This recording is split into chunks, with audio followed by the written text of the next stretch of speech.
Hello. Happy Tuesday. I'm going to apologize in advance. My Wi-Fi has been really sucking lately. We have a technician coming out to our house. I don't know what has been going on, but it cuts in and out. I have it hardwired in, so if you're unable to hear me, I apologize. I definitely have been trying to get it as stable as possible, so we'll see what happens. But hello, welcome. If you're here for the replay, hey, welcome. We're going to be talking today all about building your email list. It's a topic that I love because I'm so passionate about growing what I call the golden list. So we're going to be talking today about the basics, kind of the 101 of really getting started, getting your mind working on how you can start to grow an email list for your service or product-based business. I think that this is across the board. It can help anyone. Hey, to those of you that are on, hello. It's been some technical stuff this morning. Hey, Takia, I saw you were on early. I appreciate it. Hey, Bougie Moments, what's up? First of all, I forgot to charge my computer this morning, so it's on a little bit of a lower battery. So if I have to switch to my computer camera, I will, so that I can keep it charging. And then I also have been having Wi-Fi issues. So y'all, technical difficulties are they are not my friends. So anyway, where's everybody watching from? How is your week so far? We are going to be talking all about email list building, and today is the first of a series that I'm doing on this channel. So I'm actually going to be doing every single Tuesday for the month of September. We're going to be talking about email. I know it's like, well, dang, how much can there be to say? But there actually is a lot. And so today is more so the basics, and then we're going to really work towards different steps as we continue on. So I'm really happy you all are here. We are going to be diving in. I see we got somebody watching from Atlanta. Hello, Tiffany. Thank you. So glad you all are here. So first things first, let me get my notes together. I did also, let me know if you can see this if you're watching this live right now. I just pasted a link into the description. It is a little checklist that I put together for getting your email list started. So if you're interested and you're wanting kind of something, if you're like me and you like to print things out, be able to check things off, check out that checklist. You can sign up for it whenever. It's not going anywhere. And it'll help you just kind of start thinking of those starting steps and what it really takes. Because a lot of times I'll say, oh, start an email list. And people will be like, okay, well, how do I do that? So it's really going to give you just kind of those basic 1, 2, 3, and so on. And then we'll keep it moving. Okay, we got Mississippi, Houston. What's up? What's up? Okay, so let's dive right into this and talk about, first of all, an opt-in. So opt-in, lead magnet, freebie, there's a lot of different terms and things that people call it. I usually say opt-in. That's just been my term of choice.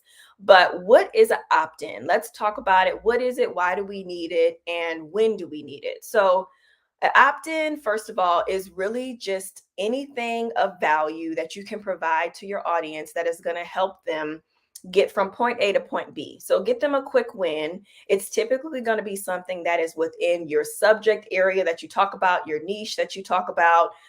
For me here on this channel, I talk a lot about building businesses, being comfortable in your own skin and things like that. So once you're really clear on what your business is here to do, who you're here to serve, it's very easy to then know, okay, what are my subject areas and things that I can talk about to help other people. So same with product-based businesses. Even if you are, for example, like with the Stationary Muse, when I was doing that, I was very focused on people overcoming fear, people setting goals and things like that. There's so much stuff I can talk about under that umbrella. So really look at your business as more so just not just the product, but what can you really help people with? What quick wins can you get people that fit within what you're comfortable talking about? Like, we're not trying to recreate the wheel here and start talking about topics we have no idea about or providing resources, but for things that will help your audience. So that's what it is. And it can look the form of some type of download, a PDF workbook. I've done where it's like a mini training. It's free. They get that win, and in exchange, they're giving you their email address to get on your list. Now, why we need this is because this is a really good example of providing value to people. If you've been following me for any length of time, I know many of you have signed up for a lot of my different opt-ins over the years. And the opt-ins are what I love to do because I know not everybody is going to invest and work with me. But even for those that may down the line, I want to provide them with something to show like, hey, she's already telling me a lot of stuff. I give a lot of free content on this channel. And then if you want to sign up for a little workbook or a challenge or something I'm doing, you're still going to continue to get even more value from me. So it builds trust with your audience. That's the main reason why you need it. It gets support in other ways because, again, not everyone is going to be able to purchase or work with you or whatever it looks like. So having this thing will still give people value, and it will help them to keep you top of mind. So they'll know like, okay, this is the go-to expert for this. This is the person that provided me with this. It could be something as simple as just like a printable calendar that they can use, that can print it off, and it can help them get organized every month. Anything you want to do, it will be helpful to your audience if you know who they are and what they're looking for. And then the last thing is, when do you need it? And I feel like you need it now, you need it tomorrow, you need it later. You need it when you're launching, you need it when you're not launching, during holidays, on the off seasons. Like, you need it always because it's evergreen. Evergreen meaning that even when you're not promoting it heavily or talking about it, people can still go and click on the link to your form and sign up literally whenever they want to. So that's what we want to have happen. We want that to happen all the time. And so for an example of mine, like if you go onto my website, onto TatianaMuse.com, I have a whole page that is just free resources, and it's all of some, I need to actually update it, but there's a lot of my resources I've created on this page. So I've seen where people will literally sign up and it'll be like 6, 7, 8 things in a row where they've signed up. They're evergreen. I haven't talked about them in several months, but people still sign up every day. I get someone on my email list every day, but I hadn't had a new opt-in in a while. So that's why you want to have it all the time. Once you set it up, it's kind of like set it and forget it to a point, because people can join it at any time. So that is kind of the basics. Let me look back at the comments and see what you all are saying. I'm starting a new job doing email marketing for a local museum and don't know what I'm doing. So perfect timing for me. Oh my God. Well, hopefully this will be helpful then. And congratulations on your new job. That's very exciting. Perfect. Okay. So I see the link is in the description. Great. That's great. Okay, so moving along. So now we kind of have the basics of what the opt-in is. So if you hear me say opt-in, you may hear other people say lead magnet, freebie. There's probably some other terms I'm not thinking about right now off the top of my head, but they all mean the same thing. It's basically you're giving something in exchange for your email and they get on your list. Now I want to quickly just mention, because I know coupon codes is another example of this. But for me personally, I feel like a coupon code is still screaming, hey, purchase something.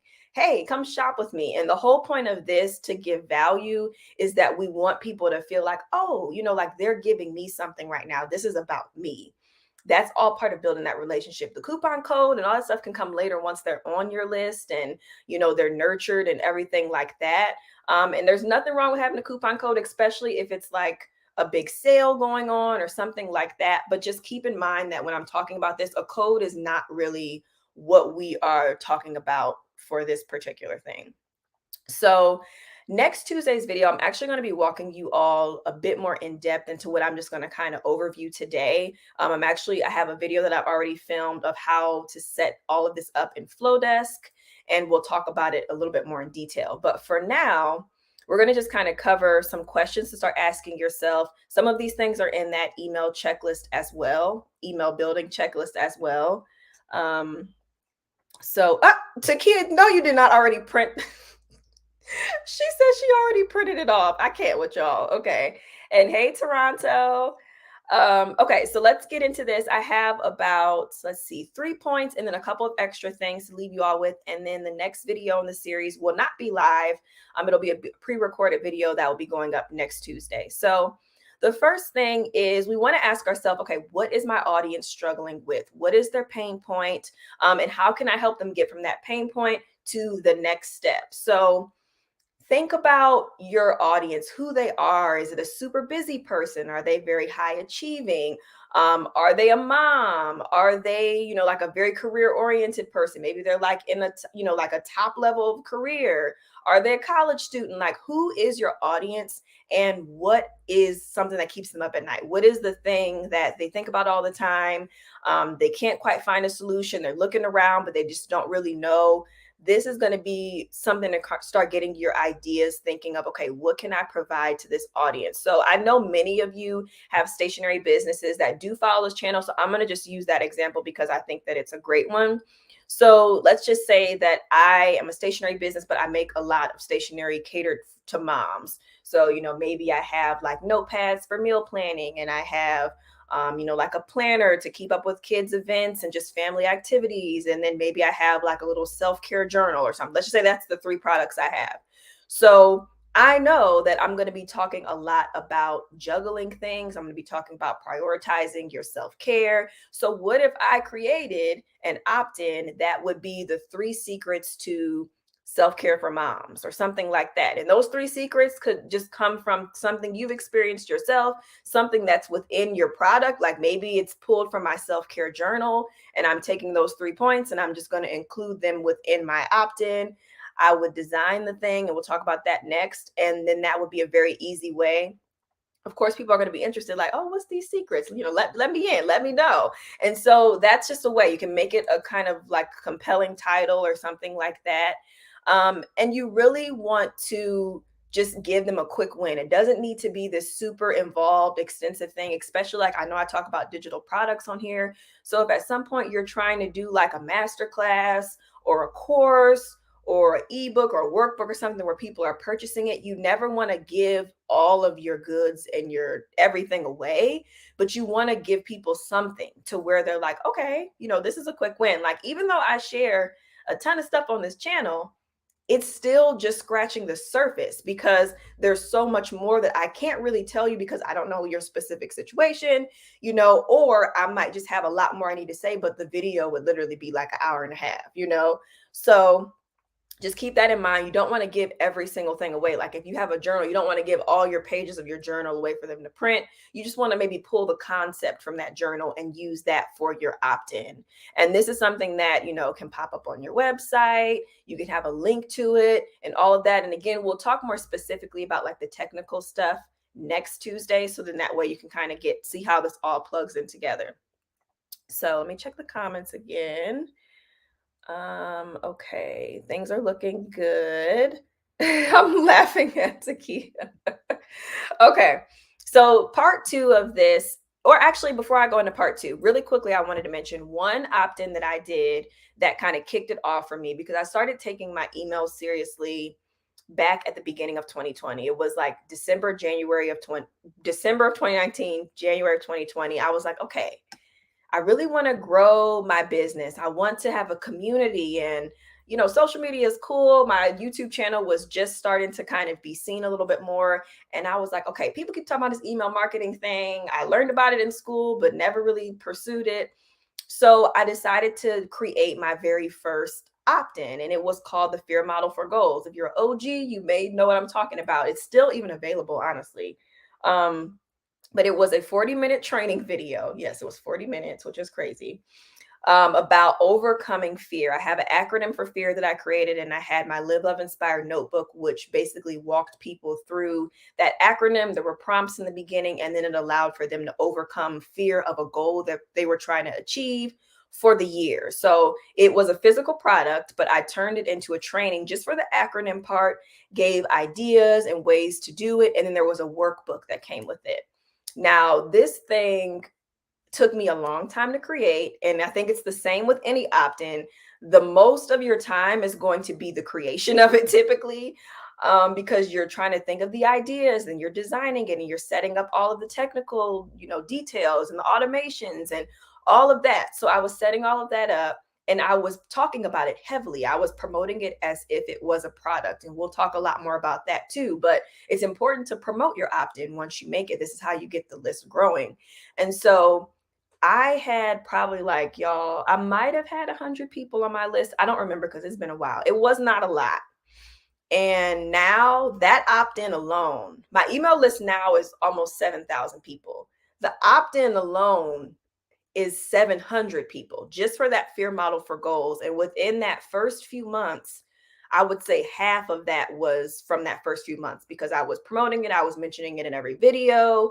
I had created a dedicated video for it. So you can see the value in that. People got a workbook, they got a training, and they were able to really connect with the concept. So it really grew my email list. And when I saw that, I was like, oh, it's a no-brainer. Like, why was I not doing this before? So that is why I'm so passionate about it, because I saw such a change when I just took a moment to be like, oh, this makes sense. Let me set this up. And then it's evergreen. Like I said, people can still sign up for it to this day, even though it was created back in the beginning of 2020. So I wanted to mention that as another reason and an example as to why this really can work. And so then that same list of people that signed up for that training, I then was able to launch to them when I came out with that notebook later that year, because I knew that they had an interest in overcoming fear. They had been through the training. And then I ended up having a really good launch when that came out. So this is why we do all of this. It's not a sneaky way. It's not a way of making it like, well, I'm really just trying to get a sale, but I'm going to do this first. It's really just, I'm all about value and relationships above anything. I already knew that all 700 people was not going to buy a notebook, but I knew that the people that really felt like they wanted to dig deeper, learn more, or just want to support, or whatever the case is, they would be there and they would support. So that's what it's all about. So part 2 of this is to design it. And let me make sure I'm not missing anything. Let's see. Okay, so Anna, hey, I think you have a question. I'm going to answer the questions at the end, so I'll come back. And the notebook, and I can't even lie, like I'm pretty sure that won't be back since there's like a new business in the works now, but maybe something close down the line. I could see that happening. Okay, so really quickly, we're going to talk about design. This can be designed in anything. It could be Canva, Illustrator, InDesign. Those are the 3 that I've done it in before. Your opt-in could be a template, so we don't have to think about just like a PDF download. It could be a template for people to use. If you're a copywriter, maybe you're selling some captions, or not even selling. You're doing a couple of free captions people can download. If you're into emails, maybe you sell. I keep saying sell. Maybe you have a download for people to get some copy for emails for a particular area or something like that. If you are into graphic design, maybe you have an opt-in where someone can get like a mini brand kit. There's a lot of different things you can do. And so regardless, those are the programs that I would say you can use to design it. And then you just want to keep it short and sweet. You don't want it to be like this super extensive thing. When somebody signs up, you want them to be able to get right to whatever it is that you have them doing. And on your part, you don't want to feel like it's becoming this whole thing where you're starting to feel like, oh my God, I should have charged for this. So it should really be something, again, that is short, sweet, and gets them the quick win. PDFs is really my go-to for this. And I basically upload them to Google Drive typically, but you could do it on Dropbox or something like that, or whatever it is you're doing. If it's actually a Canva template that you're going to be providing as a opt-in, same thing. You would just provide that Canva share link. And then that would be kind of that step. So really the last part of this, once you've thought about it, you've designed it, is, okay, now how do I get it to the customer? So there is what they call the customer journey, a funnel, again, some different terms and things like that. But pretty much the funnel is the very first moment that the person interacts with you and they decide to get into this form, which is going to take them to the opt-in. So great example. Right now, you all could be in a funnel if you sign up for the checklist. So there's an email checklist that I created for this topic, for this series. You would click the link. It's going to take you to a form. That form on my back end has a little tag, and we'll talk about this again in that video next Tuesday, a little tag, and it labels you as, okay, this person's interested in email list building. So now my system knows, okay, let me go ahead and move them into a customer journey. The customer journey is set up already. It took me a little bit to type out the emails and set up the days that it'll be sent out. but it is a funnel essentially. So you get the person in there. The very first email, of course, will be giving them what they are there for, the freebie, the download, and then you can continue to provide value through a couple more emails. The reason for the couple of more emails is because this is giving them a chance to learn a little bit more about you, a bit more about what you're talking about, giving them even maybe another quick win or another thing that you're offering. It may or may not lead to something that you're selling, but the point is that you want to continue to nurture them a little bit. Usually, when people first sign up for something, whether it's their first interaction with you or they've been following you or supporting for years, the first like week they're really excited about it, and then after that it kind of tapers off. And so that's why I'll typically do those emails the way that I do them. So we'll see a little bit more of that in the video next week. But yeah, you want to set that up. And then what's nice about it is now they are in there and you can continue to provide them with value and nurture them and connect with them. If you're on my email list, I send out an email every week, just about, unless life is just crazy. But typically I send out an email once a week. Most of the time, I'm not selling anything in my emails. I'm just sharing some value, something I'm thinking about, some encouragement. Occasionally, yes, I will be like, hey, by the way, this is going on, but I'm always about value before selling. And that is a great way to continue to grow your email list, keep people on your email list. Most importantly, keep them there. And then eventually those that want to will support. So let me see. Okay, I'm checking the comments. Okay, I'm gonna quickly look at my notes just to make sure I didn't miss anything because I'm pretty much done with what I had to say. Let's see. Yeah. Oh, and then I have a note here too. Yeah. So again, it's just all about keeping the momentum going once people are on your email list. It definitely doesn't mean that the person is going to make a purchase at the end. And that's really where you can start to track your just all of your different analytics and things. So if you have a system, Flowdesk is the one that I use. That's my email platform. I've been using it since 2020. Actually, when I set up that one I was telling you all about. But prior to that, I was using MailChimp. So those are the two that I have the most experience with and always recommend. If you're interested in Flowdesk, I do also have a discount code for Flowdesk as well. So I'll add that to the replay of this video. But the thing about it is with whatever you're using, you want to be tracking some analytics and things. So, like the clicks and the opens, and even if somebody unsubscribes when they get the email, just so you can see what's working, what's not working, what subject lines are getting people to open email and different things like that. And then on the flip side, when it is time for you to sell something or you're launching a new product or whatever it may be, then you can take that and you can look at it and say like, okay, this is the amount of people that signed up. This is the amount of people that ended up purchasing. What is the turnover for that? What is the overall? Why can I not think of the marketing term? It's on the tip of my tongue right now. I can't think of it right now, but basically how many people ended up actually purchasing or getting to the end goal that you had. So that is pretty much it for day one of this, talking about, how to just get your ideas working on getting an email list together. I'm excited to hear what you all are thinking about. Drop some ideas in the comments if you have any of what you're wanting to. Yes, ROI. Thank you, Anna. Yes, your return on investment. You're investing a lot of time setting this up, creating it, designing it, and everything like that. So when you are doing that, it's important to then look at that and be like, okay, well now, let me see what's going on. And even like there's no cost for this necessarily, but this is just an investment of your time. Exactly. And then yes, Lori, that's the other one. It's both of them, the conversion rate. Thank you, Lori. And that is the one with that number of how many people signed up, how many people purchased, and figuring that conversion rate out. And that's going to vary for different things.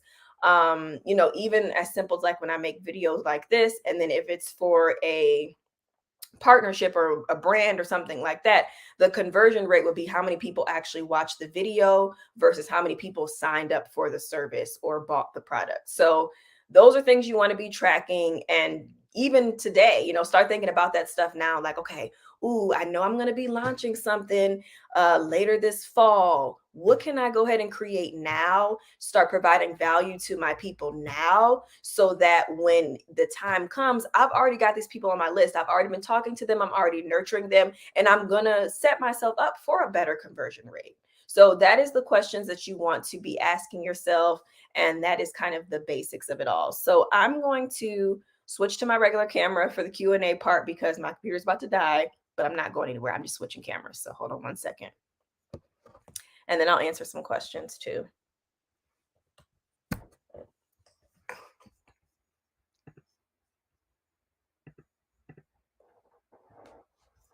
Okay, I'm back. Okay, so let's see.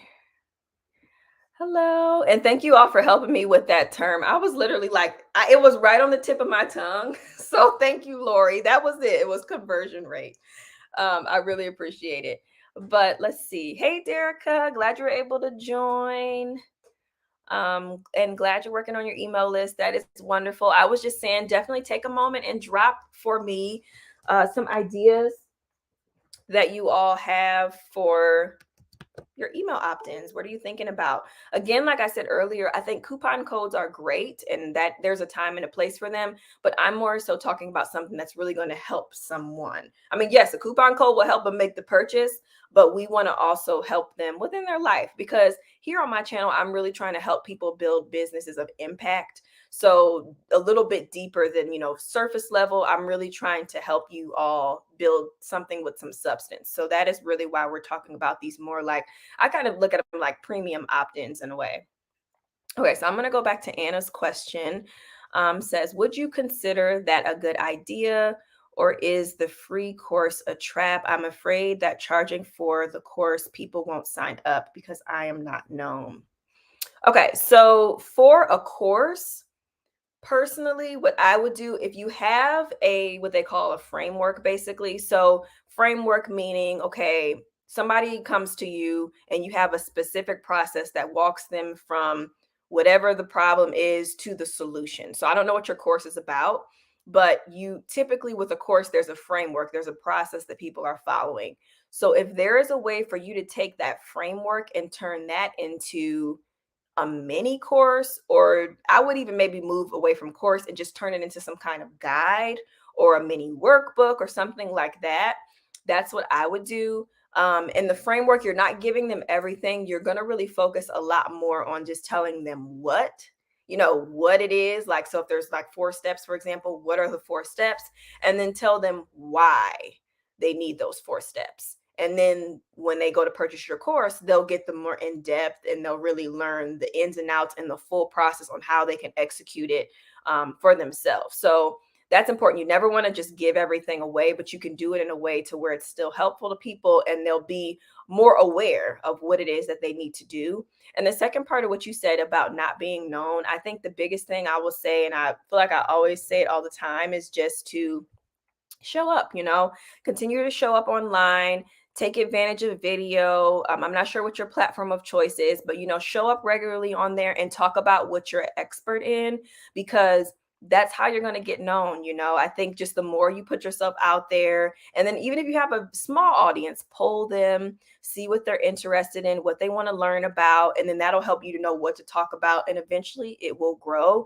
But these free opt-ins is a great way to get people in, get them interested in what you have to, what you're talking about, and you're getting people on your email list. So that above all is going to be a great way, because then you're going to have this list of people to launch to when you are ready to roll out your full course.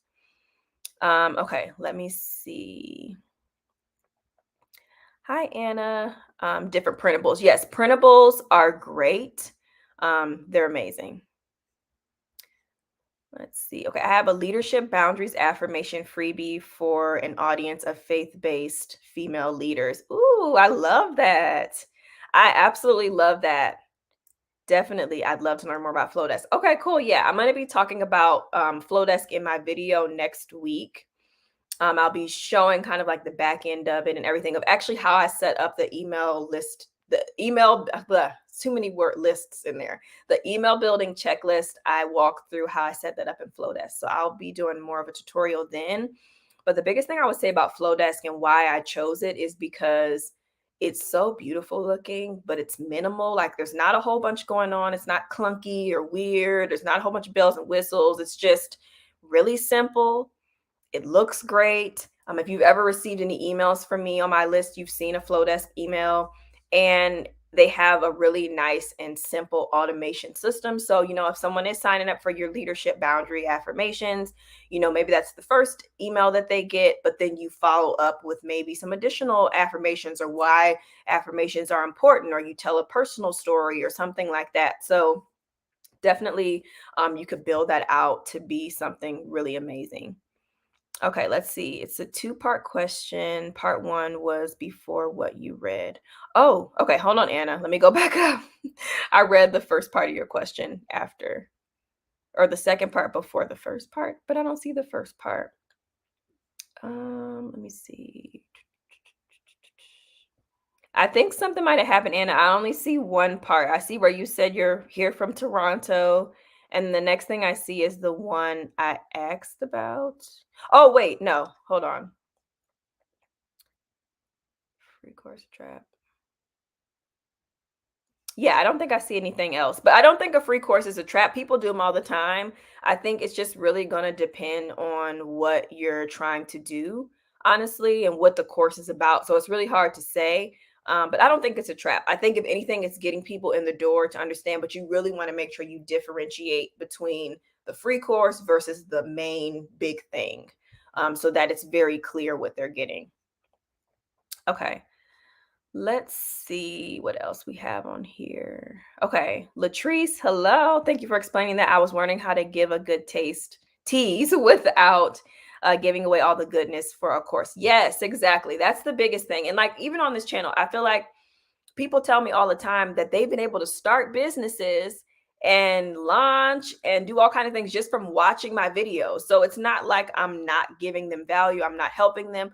But if you're like, no, I need someone to hold my hand, I need some accountability, I need to really know the step-by-step process and not piece together, let me sign up. So that's really where the difference is. So I'm glad that was helpful for you, Latrice.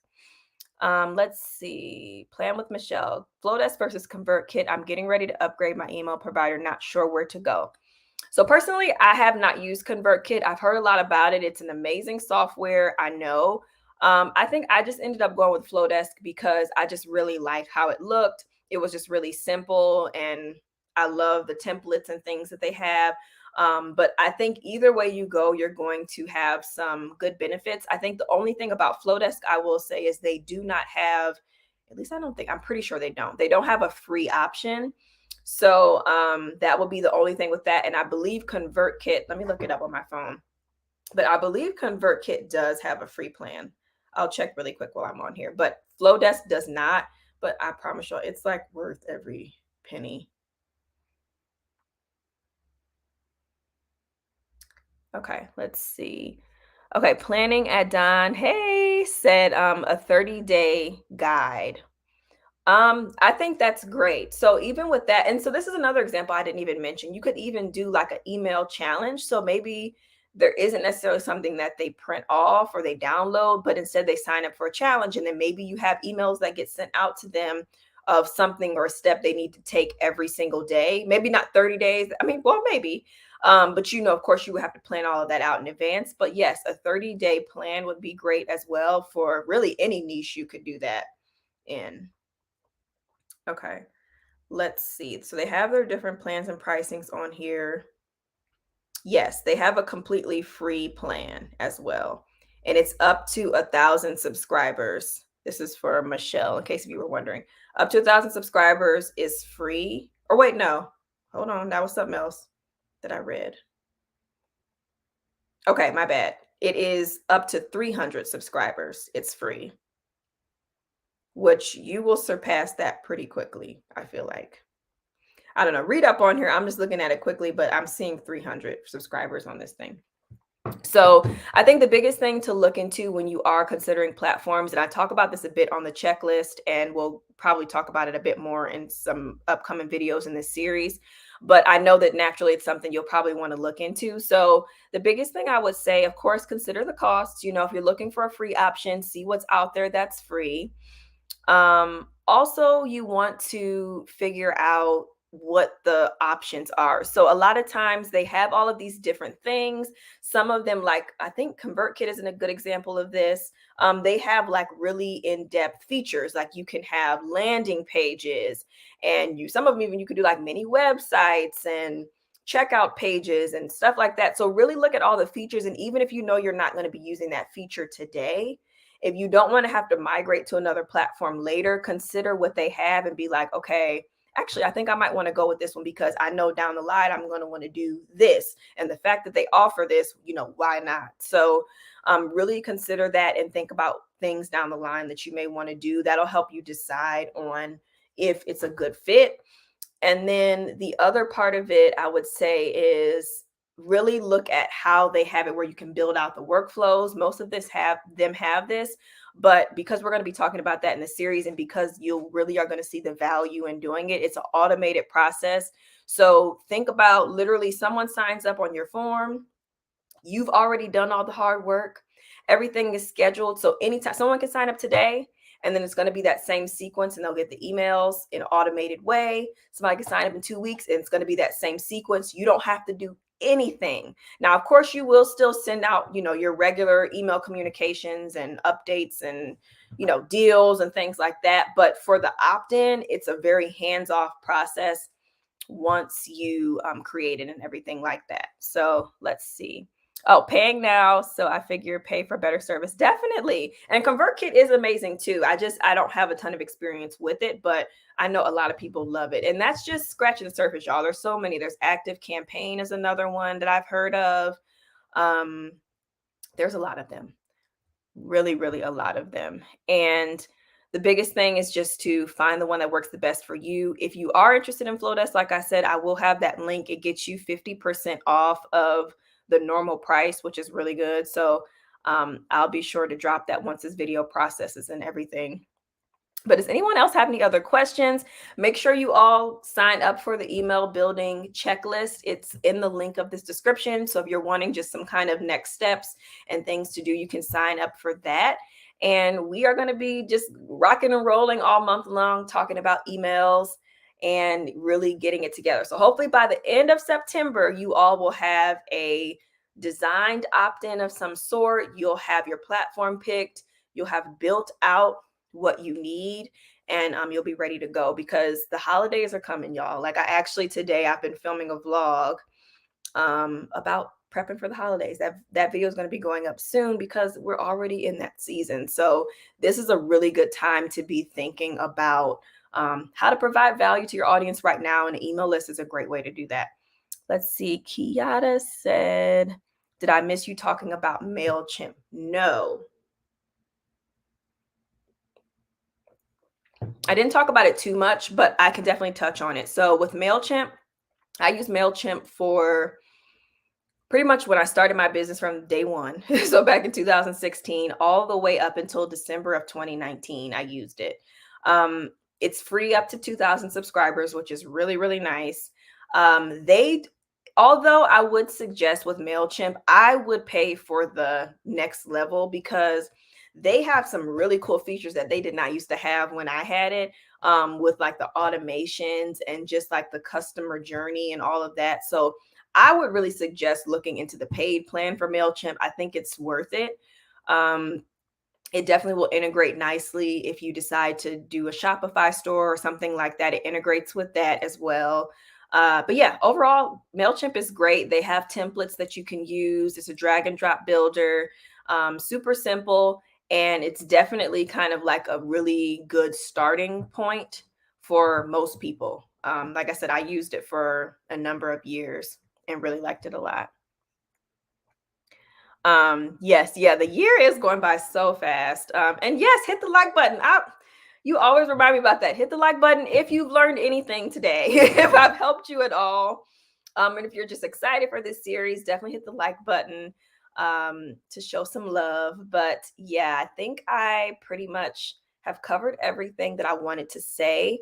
As a last thing, just again, continue to check out the series. It's going to be taking place every Tuesday this month. Some videos will be live, some videos will be pre-recorded, like next Tuesday is a pre-recorded video. I'm going to be going a lot more in depth with the workflow process, meaning like that more automated process. And you'll really get to see how all of the pieces start to come together. Make sure you get the checklist because that's going to show you kind of a bird's eye view of everything. And then we will kind of hone into each individual step as we go. So it looks like there's no more questions. I'll wait one more minute because I know there's always a delay. Okay, will the lives all be at 12 p.m. Eastern time?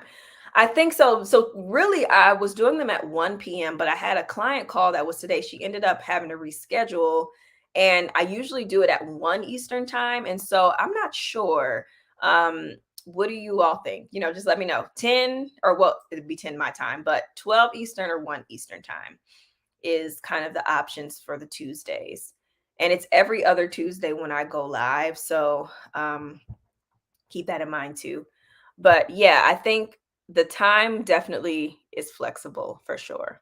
But I'm going to try my best to start scheduling them in advance. Like I was so proud of myself. I scheduled this one in advance so people knew a couple of days beforehand. So I'm trying to get it together.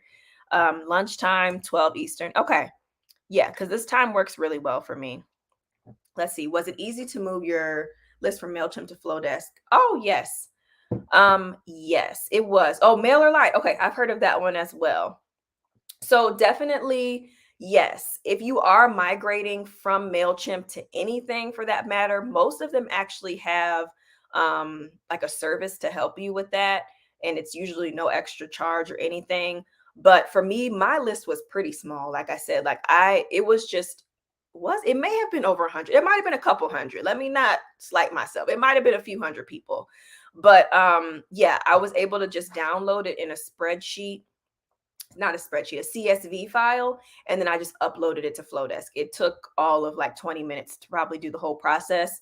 And then from there, once you're in Flowdesk or whatever you decide to go with, you can then start segmenting people. So I had that segment is what it's called on Flowdesk, but basically like a group of people that are coming for a specific reason. So I mentioned earlier in this how people sign up for my email building checklist. They're now in the segment, or tag is another term for it. They're now going to be the email building checklist group. So I had this group, they were kind of my upload from MailChimp. So I knew everybody was coming in for that reason, and I had them all tagged for that. So you could do that to kind of help yourself stay organized. And it helps because then you know, like, okay, how did this person get on my email list? What all are they interested in? What have they signed up for if you have multiple opt-ins over time? So I think that was a long-winded way of saying, yes, it's very easy to switch from one platform to another. The easiest way is the CSV file if you don't have like thousands of people, and then just uploading it to your new platform. Let's see. I'm about to just block my work schedule from 12 to 2. Trying to stop working for others. So this is me. Yes, definitely. That is the goal. That is the goal. Just to have something of your own, y'all. That's what I'm here for, to be able to share that. So I'm excited. You all are excited for this series. I wasn't sure how it would be received because I know sometimes people can see email as old school, or they can see it as like, well, this isn't about sales. And I feel like I am just sharing the things that I've found success in. So I'm really excited to be talking to you all about this topic. And yeah, so stay tuned. Some good stuff is coming down the line. I hope you all have a wonderful rest of your week. Thank you for tuning in, and I'll see you next time. Bye.